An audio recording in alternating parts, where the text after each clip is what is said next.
And I shoot my shot and stuck a wild west going in. Cross niggas like Bubba Chuck, I never gave a fuck. Hook shot a hole like Kareem, but I never lead a buck. I hit that Ginobili with my left hand up like woo. Bitch, you weren't with me shooting in the gym? Wrong nights I perform like Mike. Anyone, Tyson, Jordan, Jackson, action. James Harden with the range on me, nigga, way back. Michael Jordan, 1985, bitch, I traveled with a cocaine circus. And you could live through anything if magic made it.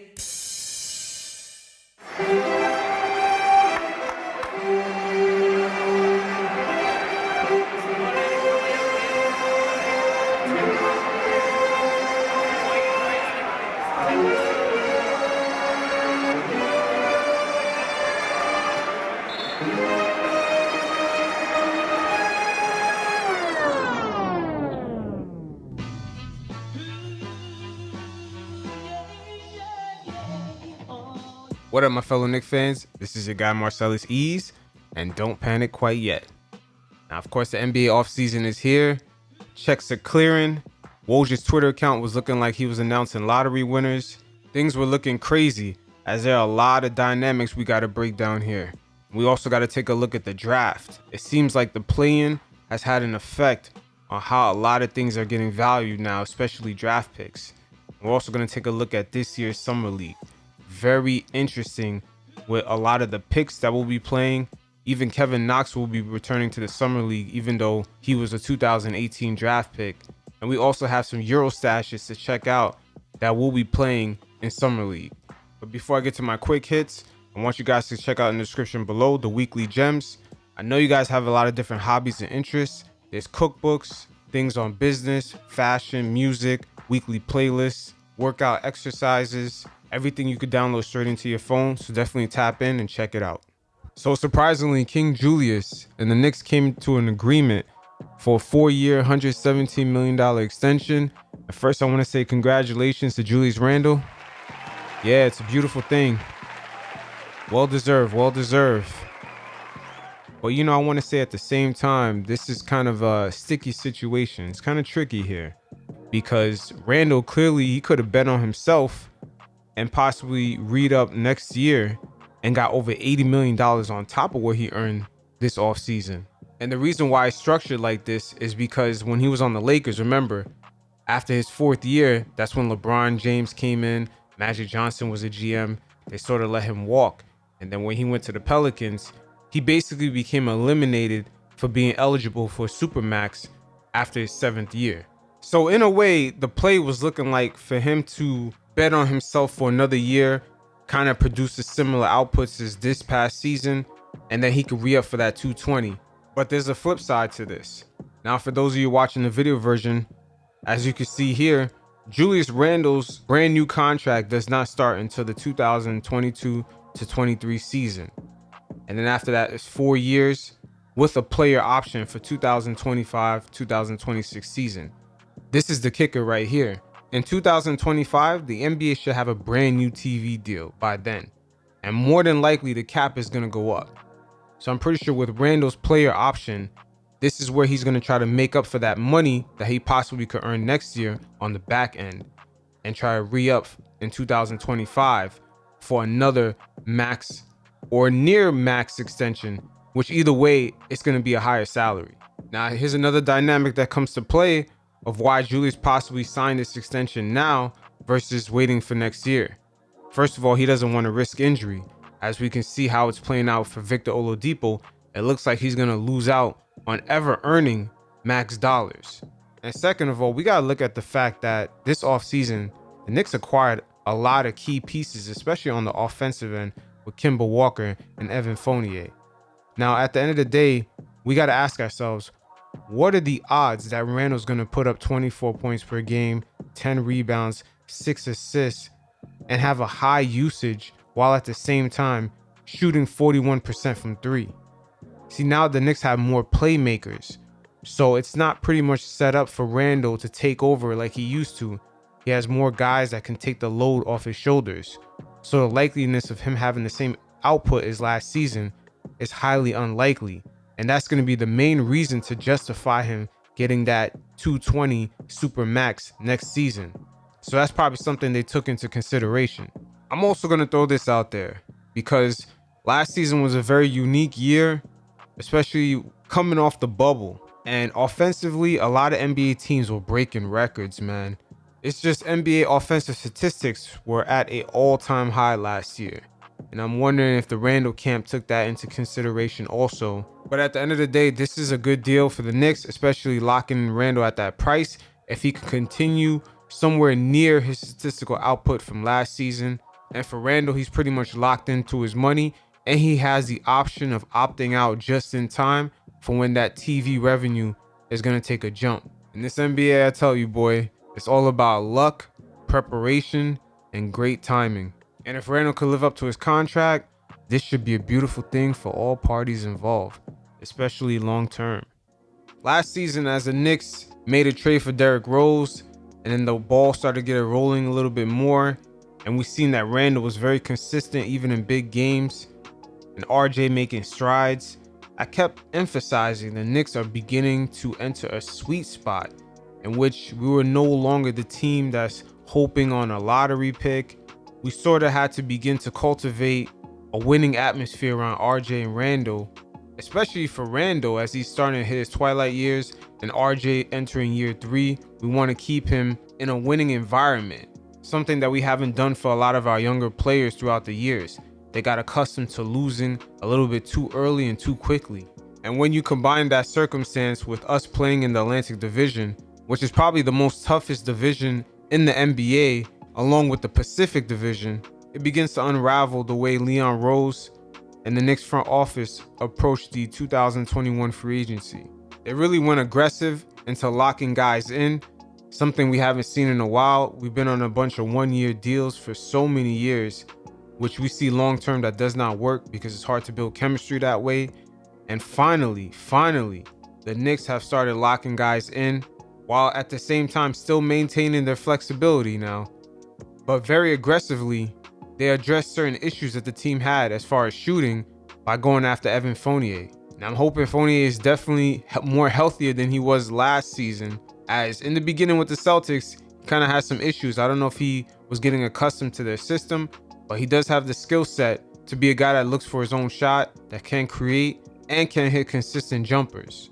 The Knicks also brought back some key guys from last year: Derrick Rose, Nerlens Noel, Alec Burks, and Taj Gibson. Especially Taj on that 1 year was great to see because he did come in as a filler, almost like the modern day Kirk Thomas, just putting in solid minutes for the Knicks. But just going back to some of the other role players that they locked in for 3 years with a team option at the end, the Knicks giving them more years on their contract makes sense, because I'm sick and tired of hearing about guys saying that they don't know what they're going to do, what are the plans. They don't feel really committed to the team because they know they're not going to be here next year. So they're really playing for their next contract. We had a lot of issues with guys like that, especially throughout the Steve Mill years.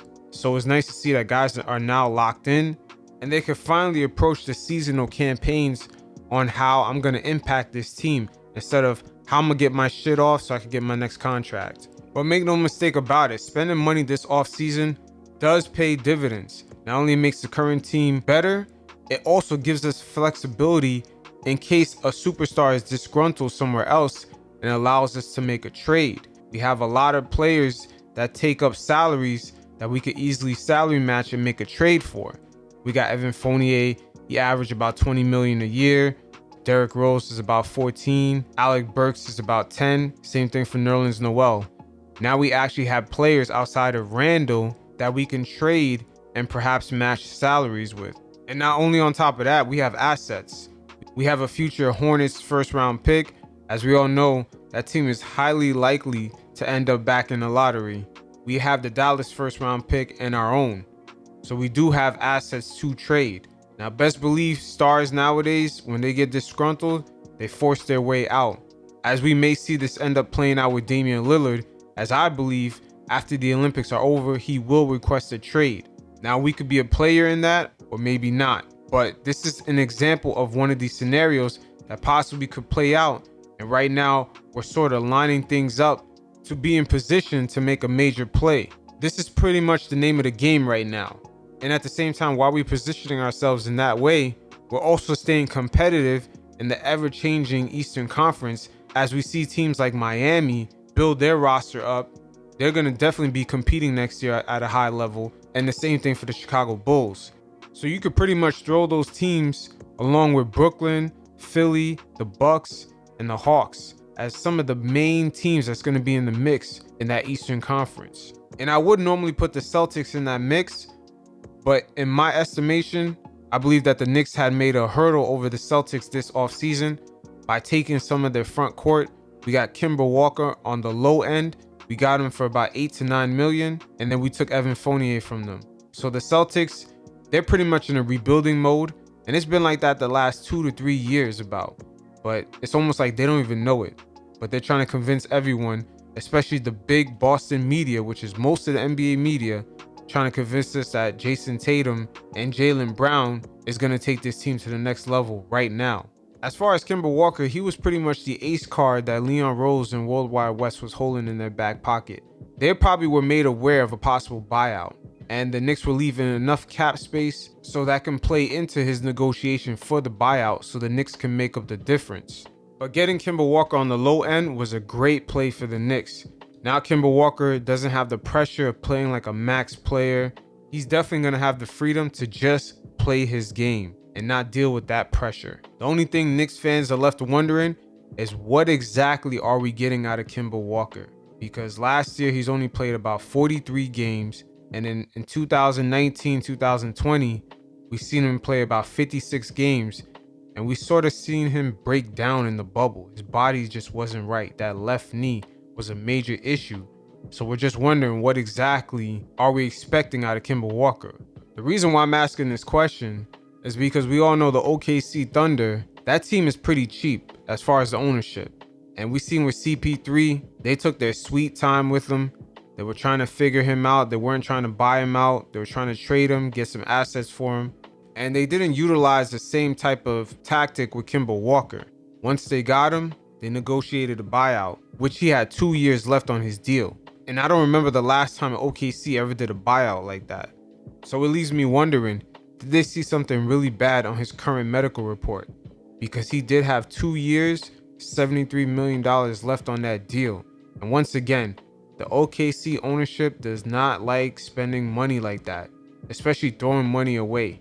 So when you see them do a buyout like that, especially after a season in which nobody sold any tickets, it kind of raises certain antennas around your head, and it definitely leaves you wondering. But with OKC, Walker was not going to live up to $36 million per year. His output was not going to live up to that dollar amount. But with the Knicks, $8 to $9 million, it may be worth the risk, especially at guard. We have a lot of guards on the roster, including guys that just got drafted. So there's a lot of ways we could mask Kemba Walker, especially defensively, because he will be a liability on that end of the floor. But at his price point, he will be a good bargain, because at the end of the day, he could do pick and rolls with Randle. He's pretty good at spot up threes, so he could be set up for that. And he could also take the pressure off of RJ for trying to be that scorer. So Kemba Walker can not only create for others, he could score on his own. So that'll alleviate some pressure off of RJ. Now, for those of you watching the video version, this is the depth chart heading into Summer League. And as you can see at guard, we have good depth right here. We have Kemba Walker, Derrick Rose, Quickley, Luka Vendoza, Miles McBride. We have our Euro stash pick, Ruckus. I'm not even going to try to say his last name, but I do like him. And once again, Summer League is going to be very important because we get to see Ruckus and Luka Vendoza.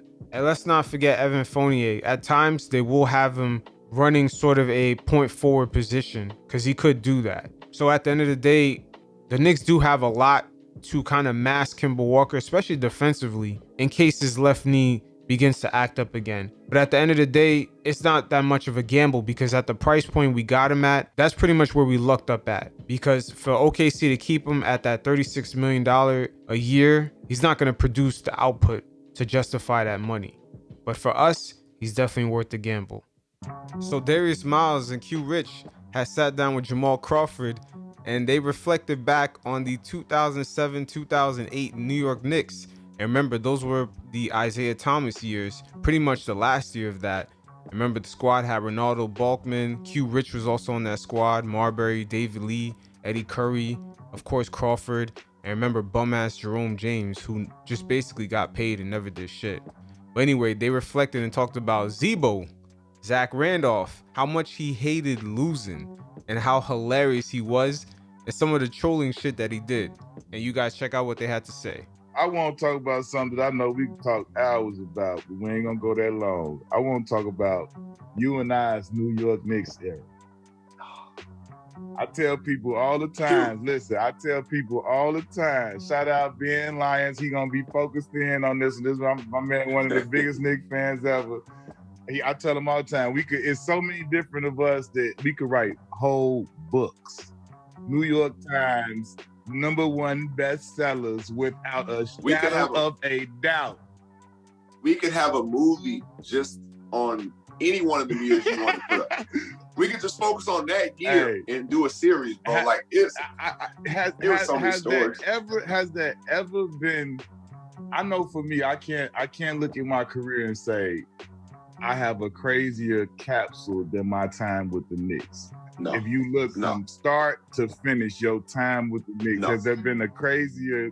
And I mean, I don't mean Knicks fans, when I say I don't mean that in a bad way, I mean it just in every which way, it's crazy. Like, I got so much love for New York in a time, like, on my best homeboys and everything. Like, people think it's worse than it is because we was losing, but like, you can attest that we was all solid. We had a great time. We had a great too. In my 20 years in the NBA, in that 5-year span with New York, bro, it's not even close. Like, it was, bro, do you remember the time when we lost the game we should have won and Isaiah was walking home in the snow from the airport? Hey, listen. Yo, that is nuts. Isaiah Thomas walking in the snow from the airport. God damn. Imagine Isaiah Thomas walking on the Van Wyck. You could be like, yo, Isaiah, what's up with you, man? You walking with your head down and that sadistic smile that you got. What you doing in Southside Jamaica, man?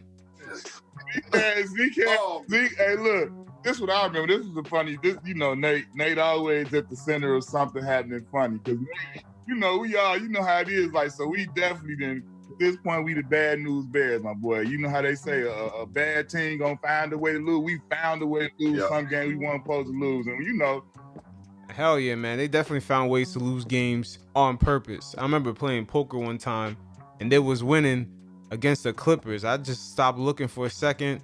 There wasn't that much time left in the game, and they still ended up losing. But Isaiah Thomas, man, back to him walking in the snow. Isaiah Thomas puts on this great face with his laugh and his smile, but inside, that's a crazy motherfucker, man. He was one of them people, man, he didn't losing wasn't like, he ain't built that way. And like, he would be like, I could see myself like him a lot of the time. You know how I used to be, we lose something. You'd be Zeke hot. was so hot. Zeke was one of them people like, better not be a pin drop on the bus plane, none of that. When we do something like that, better not be one smile or crack a joke or a laugh or none of that. No music, none of that. Now remember, Zebo came from the Portland Jailblazer days in his early years in the NBA, where Damian Stoudemire, Rasheed Wallace, that team had a reputation. They did not fuck around at all. They basically was handing out mama's cooking left and right. You look like you want some mama's cooking. Got off the plane, everybody got off the plane, coach at the front. He got off the plane, he just bolted. I ain't even peeping at first. We leave, that boy Nate Rob hit him like, hey, did y'all, I seen Zeke walking, like I pulled over, asked him if he want to ride. He just looked at me, I just pulled off slow.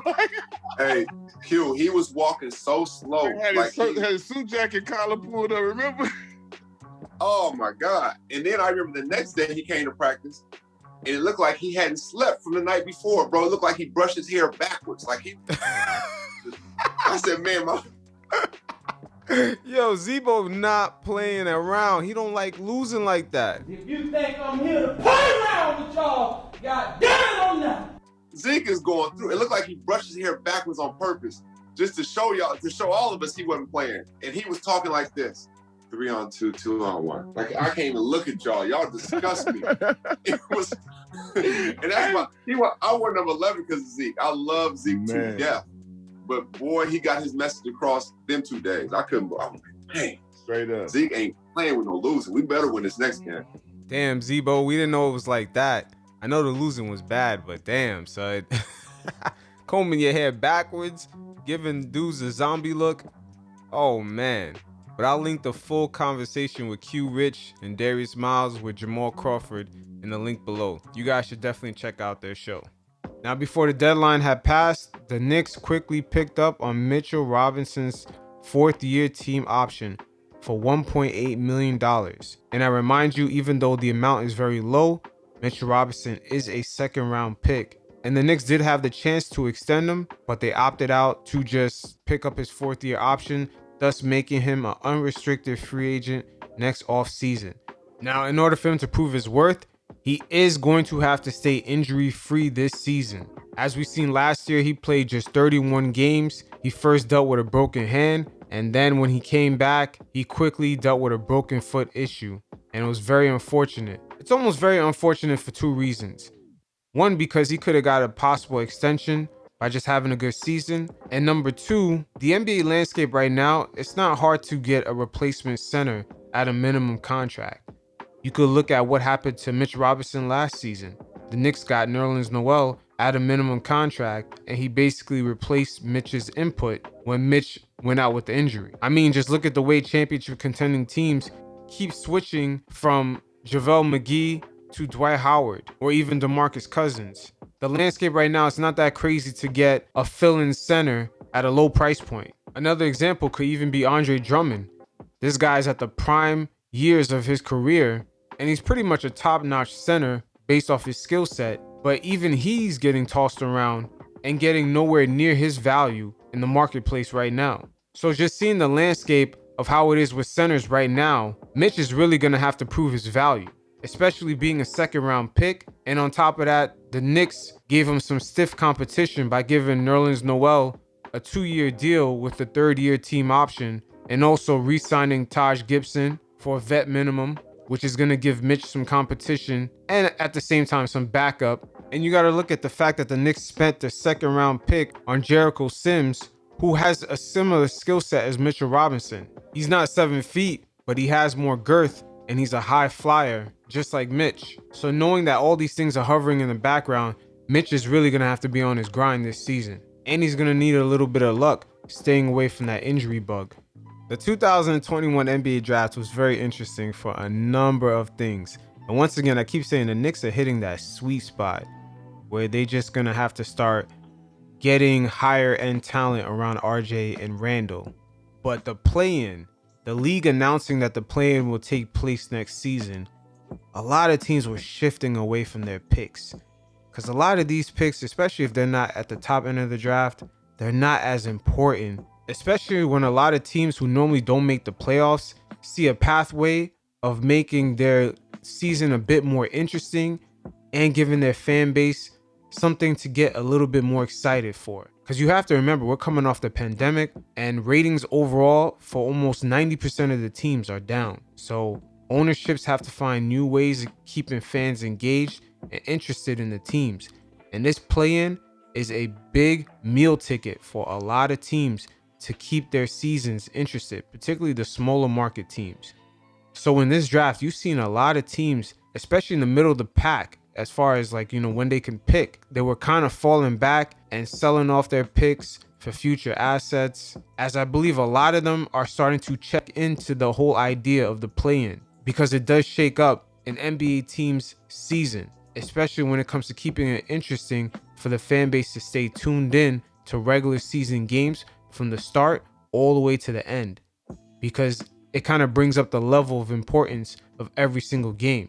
So in a way, this year's draft became the draft where a lot of teams basically delayed themselves from making any moves. I am not sorry for something I didn't do, and I am not sorry for the things I did do. And it seems like our beloved Knicks were no different. They were able to trade away their position to gain other assets. For example, they were able to trade one of their first-round picks for a future first-round pick from the Charlotte Hornets. Also, Leon Rose and the Knicks front office were not afraid to trade some of their positions to gain more assets, and at the same time, they were still able to get the guys that they were aiming for. For example, the Knicks were able to trade out of their 21st pick for the Clippers' 25th pick and get a future second-round pick from the Clippers, while at the same time still getting Quentin Grimes, a nice defensive 3-and-D guard out of Houston. And then they made the same moves in the second round by flipping the 32nd pick from OKC, who have too many damn picks, and they were able to finesse them and get 2 picks out of it, the 34th and the 36th pick, and they were able to get a Euro stash and Miles McBride at number 36. And ironically, both players will be playing in the Summer League. But once again, the Knicks were able to get players that kind of fit into that Tibbs system. As when you look at both of these players' archetypes, you see certain characteristic traits that would fit into a Tibbs system. And of course, with the 58th pick, the Knicks picked Jericho Sims, an athletic, high-flying center out of Texas. So the 2021 draft is basically Knicks fans' second experience with Leon Rose being the captain of the ship. And when you compare it to last year's draft, you see one thing that sticks out is that Leon Rose is using his connections and he's working out a lot of deals. He did the same thing last year, and he's not afraid of moving out of his position and still getting not the best talent available, but guys that fit into the system that the Knicks are trying to run. That's one thing that I've noticed that kind of stuck out. And even though Leon Rose sometimes trades out of his position, he keeps acquiring more assets every single time. And he seems to know which teams have extra picks, particularly second round picks that they might not need anymore. Or maybe they don't value as much at the time, and they rather just use that as a throw-in to move up and get a guy that they're keyed on. He seems very in tune with that. And once again, this is judging by the last 2 drafts that the Knicks have been in. And speaking of Leon Rose being the captain of the ship, you know, during the draft, during my live call-in show, which you guys could check out, 8th Avenue Conversations, definitely sign up for the email list so you guys could get the notifications when we're doing that live show. But I was talking to Chef, and he basically said something that kind of stuck out with me. He was really confused by some of the moves the Knicks were making. He was like, yo, but they got Worldwide West and Leon Rose. Like, these moves are too slow and steady. And at first, it didn't really stick with me. You know, I thought about it like a day later, and I'm like, you know what? He's right. Leon Rose and Worldwide West are here for direct access to the big dogs in the league. They're here to remind the superstars in the league, oh yeah, I see you. You're doing your thing in Phoenix, or you're doing your thing in Washington, Atlanta, Toronto, Utah. Oh, I see you out in Denver. Okay. Out in Dallas. Okay. Or even out in Houston. You driving a ship out there is like you driving a Lambo. But you see, me, Leon Rose, I'm here to remind you. Driving that same ship in New York, it's like sitting in the backseat of the Maybach. We got curtains. It's a totally different experience. Did you not see Amari Stoudemire? He was going to the opera. He was going to the Met Gala before NBA players were even being invited to go to the Met Gala. Once again, being a Knick, it's a totally different experience, and it's one of one. And that's what Leon Rose and Worldwide West is here to remind the superstars of the NBA today. Don't forget that shit. Last but not least, this is the part of the NBA offseason where a lot of us tend to take a break from the league. We tend to relax, especially after the free agency period and the NBA draft. But the Knicks 2021 Summer League team is really going to be worth watching this year due to the fact that 7 out of the 15 players can have a big impact on the final roster and can also contribute in the Knicks having a deep depth chart at almost every position. And when I say 7 out of the 15 guys, I'm excluding Kevin Knox. Kevin Knox is going to make a return in this year's Summer League, but I'm excluding him. So there's definitely a good amount of guys worth paying attention to. And this is kind of surprising due to the fact that we finished as a 4th seed, and also during the draft, we kind of traded down to get other picks. But yeah, we still ended up with a very interesting Summer League roster, especially with 2 Euro stashes and a bunch of guards that definitely could fit Tibbs' system. And to all you Frank Ntilikina stands that was in the comments of the last video I made, it's definitely not surprising that he's off the roster, especially due to the fact that the Knicks, in between the 1st round and 2nd round, drafted a bunch of guards that it was highly unlikely that he'll make a return to the roster. And the evidence is going to show it wasn't enough. So before I get into the details of the roster, let's take a look at the schedule. The Knicks will play the Raptors on August 8th at 4:30. Then Wednesday, August 10th versus the Lakers at 10 p.m. Then Friday, August 13th versus Detroit. Then Saturday, August 14th at 8 p.m. versus the Cavs. And then they'll kind of have like a playoff, I guess, knockout round either on the 16th or the 17th of August. So it'll be a quick little summer league, especially due to the fact that the NBA offseason is going to have a quick turnaround as they're trying to start up next season right on time. So training camp isn't that far along. I believe it's sometime in September. So we're not that far off from the season actually starting back up again. So for those of you watching the video version, I'm going to pull up the lineup right here. And then we'll start with Quentin Grimes. Of course, the Knicks traded down to the 25th pick to pick this guy. He's a 6'5" guard out of the University of Houston. He's a 3-and-D guy, and you'll notice this trend throughout some of the younger players the Knicks picked in this year's draft.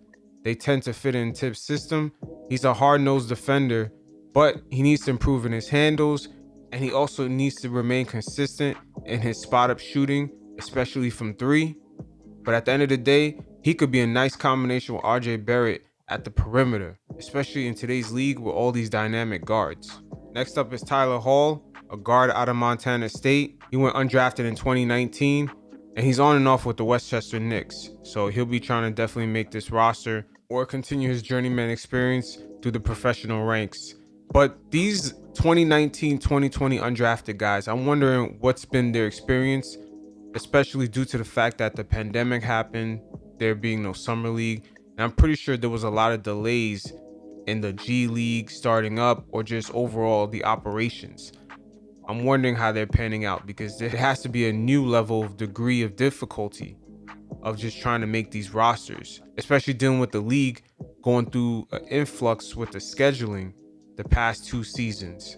Next up is Ruckus, and I'm not even going to try to attempt to say his last name, but he's definitely a Euro stash, and he's one of the draft picks that we got out of OKC. When we traded the 32nd pick, we got the 34th and the 36th pick, and we selected him with one of the picks.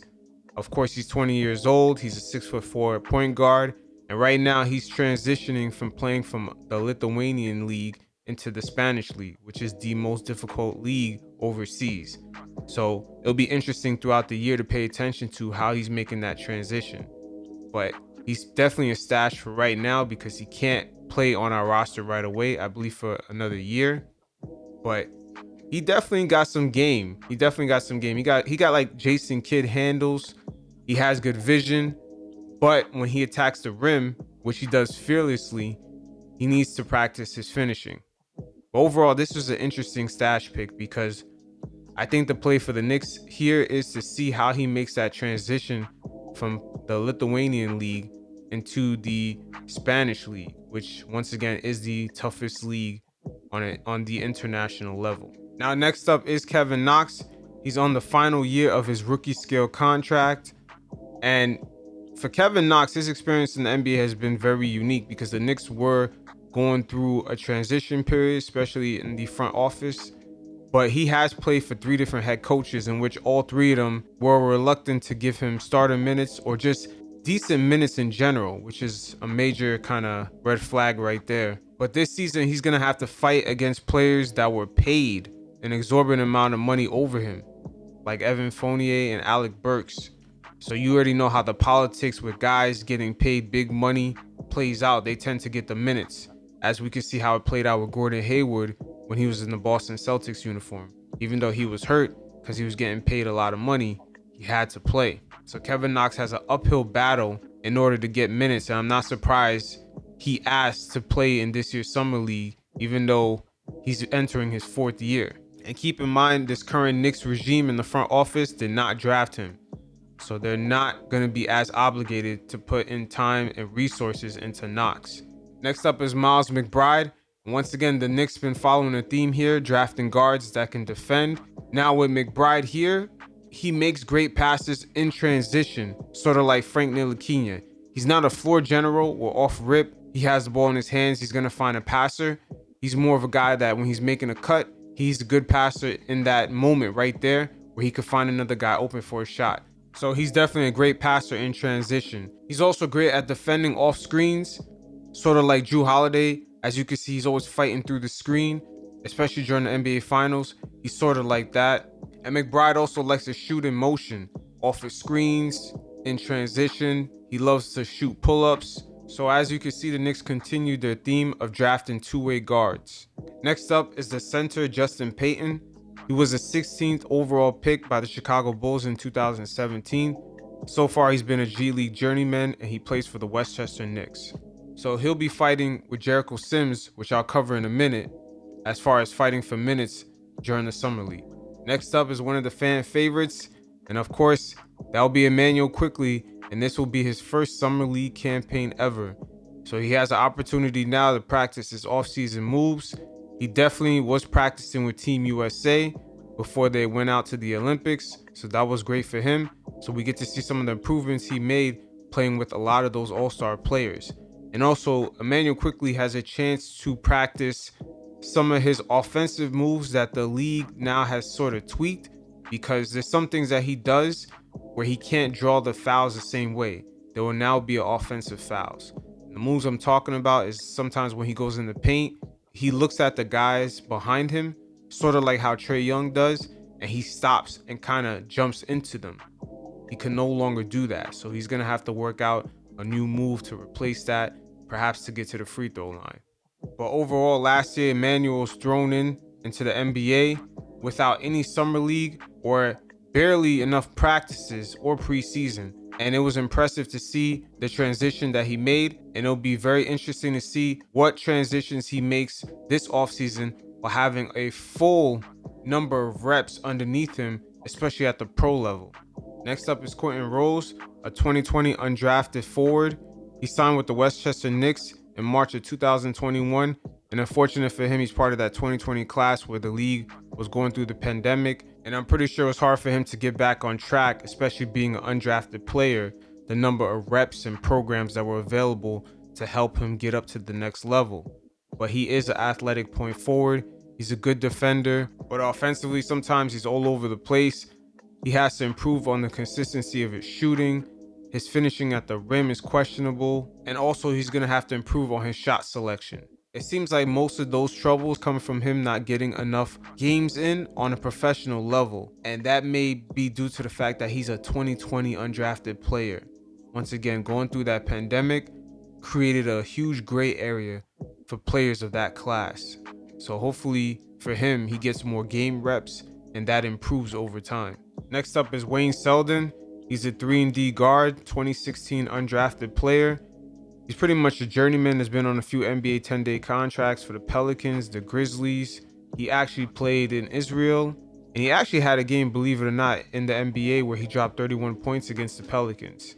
But mainly, he's a 3-and-D player with a large wingspan who has good defensive techniques, does not get into foul trouble, and moves his feet pretty well to defend, even though he's not super athletic or has a quick burst or first step, which on the offensive end leads him to sometimes not being able to finish at the rim or blowing by his defenders.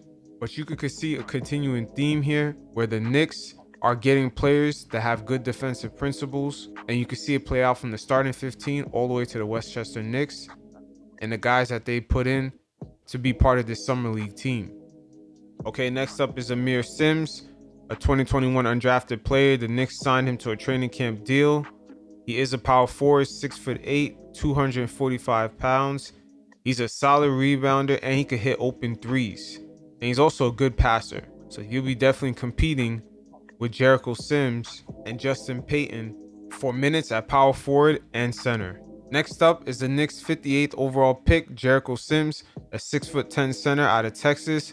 Super athletic, and he's definitely a high flyer, dunker. I mean, he's a guy that the Garden would really like. He's a hustler, an energizer. He does all the dirty work, and him being in Texas for all 4 years helped him develop. So on the Summer League roster, he will be competing with Amir Sims and Tyler Payton for minutes at the center and power forward position. Now, even though he's 6'10", he has a nice wingspan and he has hops, man. I believe he broke the record in the combine as far as vertical leap. So with that vertical leap, he is a rim protector and he plays a lot bigger than his 6'10" frame. So if he performs well in the summer league, he will have stiff competition with Mitch, Noel, and Obi Toppin at the power forward position. Next up, making his summer league debut is Obi Toppin, aka Obi-Wan Kenobi. Now, the summer league this year is going to serve for a nice measuring stick to see how well he has developed his three-point shot. As the Knicks right now, they're going to need a stretch four at some point on this roster, because we've seen last year in the playoffs against the Hawks, it was a weak point, because had we had a stretch four, we could have played Randle at center, thus pulling Capella out of the paint. But at the time, of course, we didn't have no player of that caliber, and Obi is not well polished enough to even step in at that key moment and make that happen, especially with no summer league and barely any preseason. But with the Hawks, he did play solid minutes in the playoffs. He had a stretch, I believe, either in games 4 or 3, where he came in off the bench and he hit a couple of threes. He had a nice couple of transition points and he played solid defense. So he showed spurts of what he could be. And just looking at his shots from last season, he shot 30% from 3, which can improve. So it was nice to see him hit a couple of knockdown threes last year, which we didn't even know he really had that in his arsenal. And with him coming off practicing with Team USA going into Summer League, we should be getting a glimpse of a much improved and more confident Obi Toppin. Next up is Reed Travis, a 2019 undrafted power forward out of Kentucky. Of course, that Kentucky connection, you know it's got to be on this roster. But he's 6'8", 240, and he's played professionally in Japan.